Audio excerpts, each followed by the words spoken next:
Mayo aga sa tanan, welcome kamo sa atong buluhaton nga kung sa diyan kita magpaambitan sa pulong sang aton Creator, sa aton Ginoo. Ari na kita sa mga Salmo 13:5, no? Akon pagbasahon. Apang nagasalig ako sa imo malig-on nga paghigugma, magakalipay ang akon tagipusoon sa imo kaluwasan. Magambahan ako sa Ginoo. Bangod nga naghisayo siya sing mabuganaon sa akon.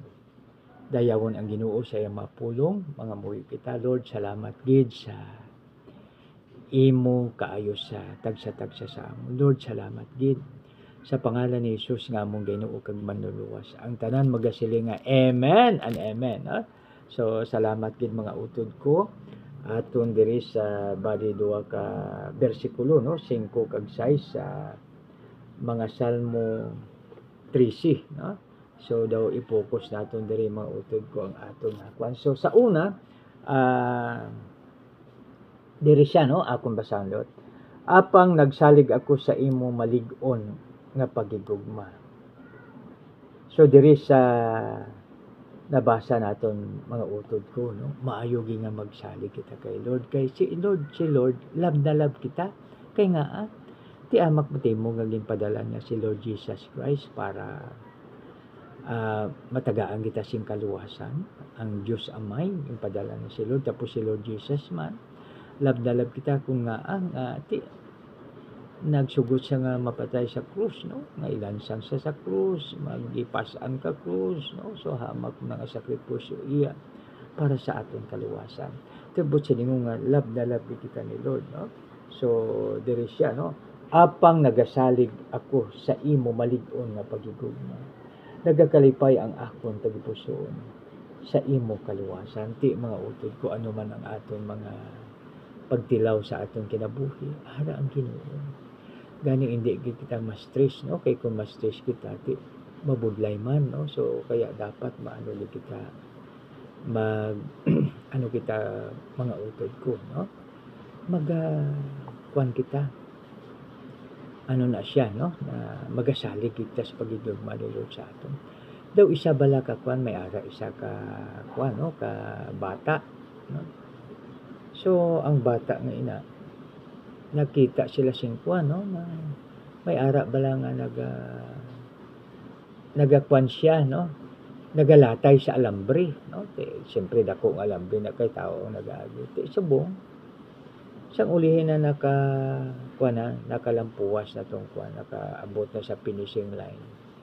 Sila may ara nagsing ang gusto mag-volunteer nga magsakay sa magsakay to sa tao nga to, may ara nga bata nag-volunteer, no. Siya nagikuan na sila, nag-start na nagikuan to siya sa kwan, naglatay tong tao sa kwan sa alambre. Siyang ulihi pagkatapos na nga na kalampuas na sila dito sa kwan, nakaabot na siya dito sa punta sa finishing line, pinamangkot ang bata. Sina tuto nga ang nagsakay ka to sa tao nga to. Ti sinakay ang tao nga to, tatay ko, ti pertigid salig ko, ti amo na siya mga utod ko, no.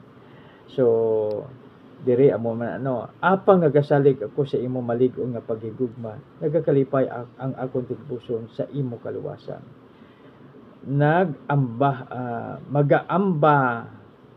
Magaambahan ako sa Ginoo. Bangod nga naghisayo siya sing mabuganaon sa akon, no. So and mautod ko, no, malipay kita kay si Lord ang sa tanan nga kung ano man may ara kita halin kay Lord nga, kay ti siya ang tag-iya sa tanan nga bagay, bali steward lang kita, no, kung ano man may ara kita halin kay Lord, gani nga aton nga gamiton para sa iya nga, para siya ang matibong, hindi kita. So kwan ang natawag naton himaya sa iya, no? Himaya, ang tanan himaya ara sa iya. So gani mautod ko, hindi tapag ang kuno kundi kay Lord na siya. So pasalamatan ta ang atong Ginoo, mga muyo na kita. Lord, salamat kit sa imong mga pulong. Salamat Lord sa imo malig-on nga paghigugma.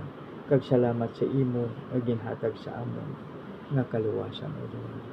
Salamat kit, O Lord, sa amon amay nga langit nun, ang Diyos ni Abraham, Isaac at Jacob, ginapangamuyo namon ini pagi sa ngalan sa imo anak na si Jesucristo, namong Ginoo kag manluluwas. Ang tanan magasiling amen and amen.